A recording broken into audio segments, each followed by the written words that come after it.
안녕하세요. 1분 책 읽기 매일 낭독 시간입니다. 매일 10분의 낭독으로 나를 견고하게 다지는 시간을 가집니다. 오늘은 그저께 금요일에 이어서 환생, 카르마, 그리고 죽음 이후의 삶의 뒷부분을 낭독해 보겠습니다. 오늘 저는 인스타그램을 통해서 손글씨 릴레이 응원을 지금 현재 코로나19 때문에 싸우고 계실 의료진과 그리고 국민 여러분들에게 손글씨 릴레이 응원을 보냈습니다. 여러분도 한번 응원을 작은 우리의 마음, 에너지를 보태보시기 바랍니다. 우리 민족은 제가 역사를 공부하면 할수록 되게 뭔지 모를 뭔가가 있어요. 이게 일본의 핍박 속에서도, 그리고 미국의 어떤 간섭 속에서도 그 나라의 속국이 되지 않고 지금까지 작지만 이 나라를 지켜온 뭔가 있는 민족입니다. 그러니까 이 코로나도 잘 이겨낼 수 있다고 저는 확신합니다. 오늘은 그래서 행복해졌습니까? 라는 부분부터 낭독해 보겠습니다. 그래서 행복해졌습니까? 현대의 경제학자는 바로 이런 집중력과 집요함이 성공의 비결이라고 얘기합니다. 하지만 다시 한번 생각해 봅시다. 간절히 원했던 목표 하나를 성취했다고 해서 삶이 풍성해집니까? 아니면 여전히 불행한 삶의 바다 한가운데서 허우적대며 약간의 만족을 얻은 것입니까? 천신만고의 노력 끝에 가수가 된 사람의 가정에는 평온이 깃들었습니까? 배우자와의 관계는 공고합니까? 자녀들은 지혜롭게 잘 크고 있습니까? 공동체에서 존중은 받고 있습니까? 종교적 신념을 가지고 경건하게 살고 있습니까? 대부분의 경우 이런 일편단심형 인간에게 남는 것은 자기의 생을 바쳤던 전문 분야 하나뿐입니다. 음악적 재능도 물질의 제약을 받습니다. 나이가 들어 육신의 기력이 쇠하면 그나마 가지고 있었던 유일한 자산도 잃게 됩니다. 우리는 전생에서 낙방했던 과목을 다시 수강하러 세상에 왔습니다. 자기의 정체성을 발견하지 못하고 상황에 의해 이리저리 휘둘리기만 하면 삶에서 은퇴할 때까지 바뀌는 게 하나도 없습니다. 시스템의 하수인이 되어 조직에 의지하면서 상사의 지시에 무조건 따르면서 생계를 유지하는 데만 급급했기 때문입니다. 조직의 수장은 내가 할 수 있는 일, 내가 해야 할 일, 심지어 내가 가져야 할 생각까지 일방적으로 정해줍니다. 이런 세상에서 주택 대출금 갚고, 먹거리 구매하고, 가족 부양하고, 수치스럽고 힘든 여건 속에서도 만족감을 느끼기 위해 몸부림치다 보니 어깨만 무겁습니다. 직장 생활 외에는 삶에서 딱히 건진 것 하나 없이 허무하게 은퇴를 맞이하는 사람이 대다수입니다. 물론 평생 우울하게만 살았다는 뜻은 아닙니다. 휴가를 얻어 여행도 다녀왔고, 가족과 즐거운 시간도 보냈고, 아름다운 경치도 감상했고, 라디오에서 흘러나오는 음악도 들었고, 비디오 게임도 즐겼고, 심지어 록 음악이라는 태산의 정상에 오른 사람도 있습니다. 야구 경기를 관람하면서 열렬히 응원하고 선수들의 플레이에 시선을 집중하면서 그게 곧 풍요로운 삶이라고 여깁니다. 밤낮으로 일해서 최신 TV 세트를 샀으니 매일 밤 그 앞에서 두세 시간씩 멍하니 앉아 아무짝에도 쓸모없는 프로그램을 시청할 권리가 있다고 주장합니다. 이게 바로 휴식이고 성공이고 열심히 고통스럽게 피땀 흘려 일한 것에 대한 정당한 보상이라고 생각합니다. 그런 삶이 지속됩니다. 생활 양식의 변화를 찾아보기 어렵습니다. 바람직하고 흥미로운 취미를 개발하는 사람도 있고 사회봉사를 하며 보람을 찾는 사람도 물론 있습니다. 네, 삶이 항상 우울한 것은 아닙니다. 이런 활동을 하다 보면 나도 다른 사람들만큼 알차게 시간을 보내고 있다는 기분이 듭니다. 하지만 언젠가는 성장의 문제에 대해 생각해 봐야 하는 시점이 옵니다. 피한다고 피할 수 있는 일이 아닙니다. 인간은 다차원적인 속성을 가지고 있는 생명체입니다. 신의 최고 걸작이라 불릴 만한 예술 작품입니다. 인간은 믿기 어려울 정도로 놀라운 잠재력과 자산을 가지고 태어났습니다. 이토록 놀라운 존재가 자동차의 너트와 볼트를 돌리는 일을 삶의 목적으로 삼고 이 세상에 왔을 가능성은 그리 높지 않습니다. 이건 인간의 궁극적인 운명이 아닙니다. 자동차 정비공이 하는 일은 무시해도 된다는 뜻이 아닙니다. 생기 유지를 위해서는 볼트를 돌려야 합니다. 하지만 그렇게 열심히 일해서 얻은 여유와 시간을 어떻게 활용할 것인지 생각해 봐야 합니다. 일을 하기 때문에 집이 있고, 집이 있기 때문에 휴가도 가고, 그 외에 특권도 누릴 수 있습니다. 일에 대한 보상으로 얻은 특권을 어떻게 활용하고 있습니까? 공장에서 열심히 볼트를 조인 후에는 집에 와서 더 의미 있는 일을 하고 있습니까? 아니면 쳇바퀴 도는 다람쥐처럼 영양가 없는 엔터테인먼트에만 빠져 있습니까? 은퇴하는 시기가 가까워질수록 어서 좀 쉬고 싶어서 조바심을 내는 사람이 많습니다. 출근 걱정하지 않고 쉴 수 있는 날이 오기만을 손꼽아 기다리는 것이야말로 세상에서 가장 정신 나간 짓입니다.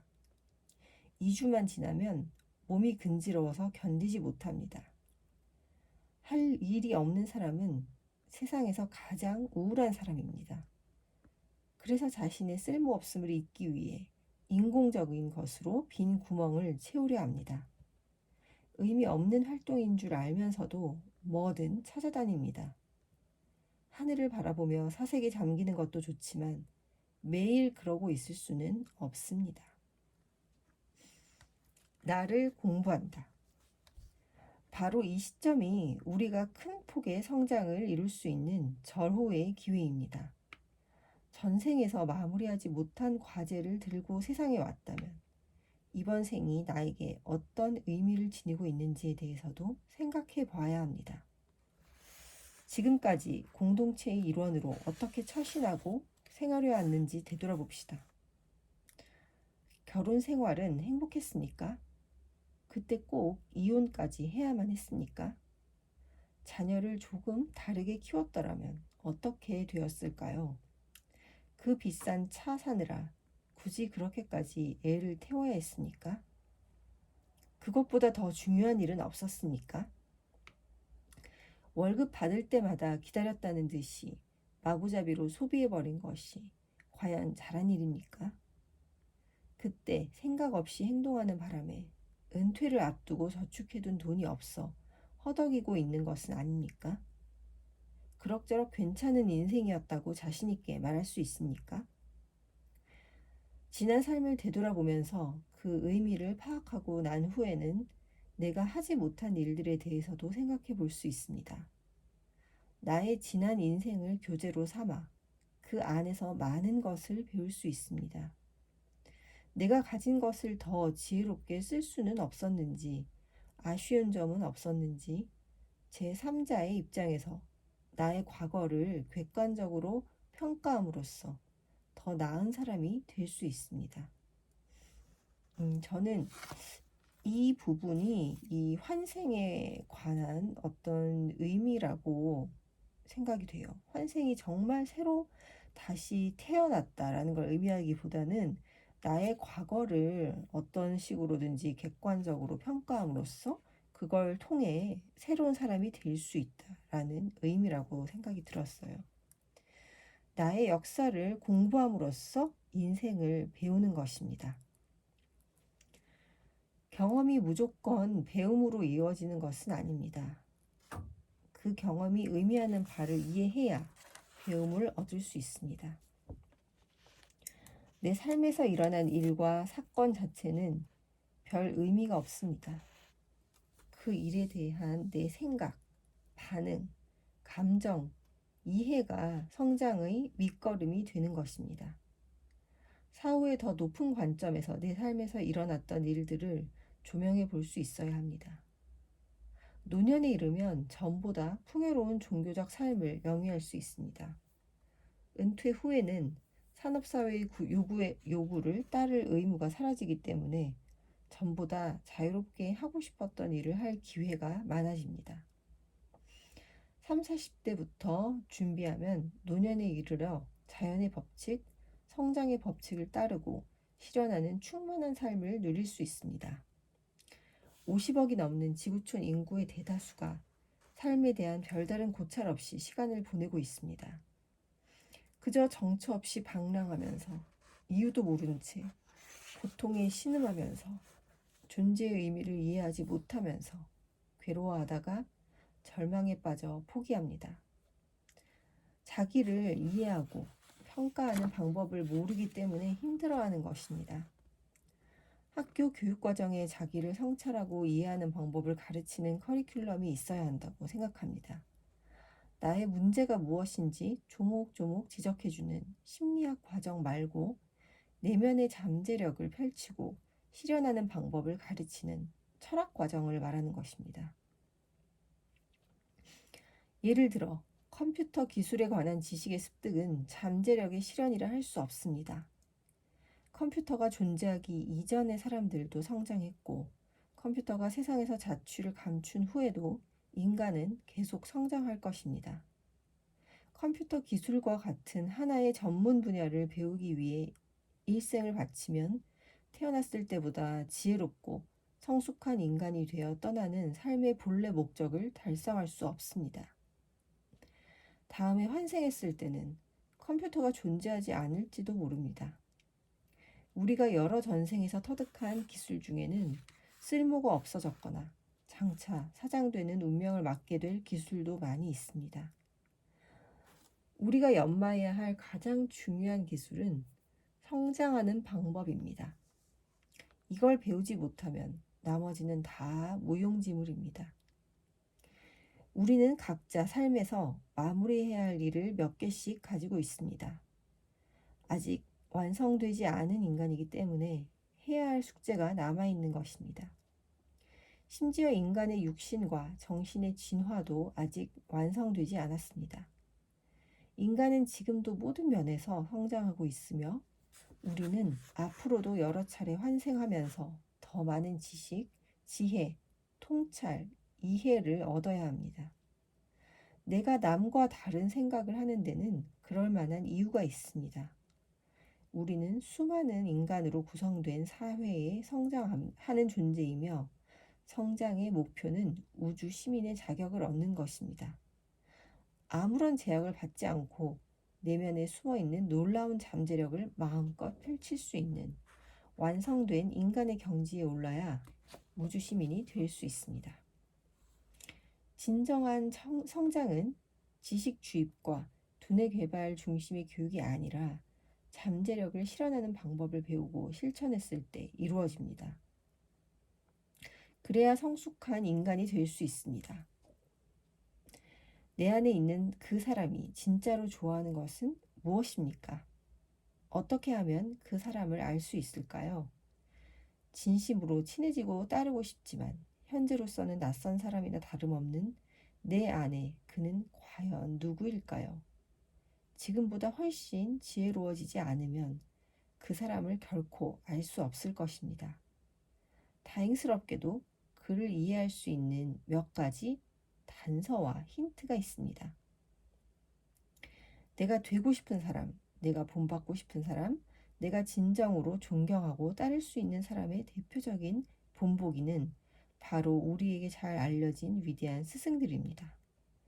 암울한 시대의 인류를 이끌었던 영적 지도자와 철학자, 인간이 성취할 수 있는 최고의 경지에 도달하고 인품과 재능을 두루 겸비했던 부처, 공자, 그리스도 같은 사람들이 바로 우리의 영웅입니다. 그런데 우리 안에도 그들이 있습니다. 다만 내 안에 영웅에 다가가는 방법과 만난 후에 뭘 어찌해야 할지 모른다는 게 문제입니다. 이 문제를 해결하는데 지능은 큰 도움이 되지 않습니다. 지능의 힘으로 세상에서 일어나는 일들의 원인을 논리적으로 파악하고 내면 깊은 곳에 숨어 있는 기억을 끄집어낼 수는 있습니다. 하지만 진짜 현실을 파악할 수 있는 유일한 도구는 바로 가슴입니다. 가슴은 정신의 힘으로 할 수 있는 일에는 한계가 있다고 말합니다. 머리를 짜내서 얻은 결과와 보상은 부질없는 경우가 많지만 가슴으로 행하면 이기심, 탐욕, 질투심, 증오심을 초월하여 마음이 넓은 사람으로 성장할 수 있습니다. 오늘 1분 책 읽기 10분 매일 낭독은 여기까지 하겠습니다. 어떻게 하면 이 모든 걸 초월하여 마음이 넓은 사람으로 성장할 수 있을지 한번 오늘은 내 안의 나를 만나보는 시간을 가져보시기 바랍니다. 감사합니다.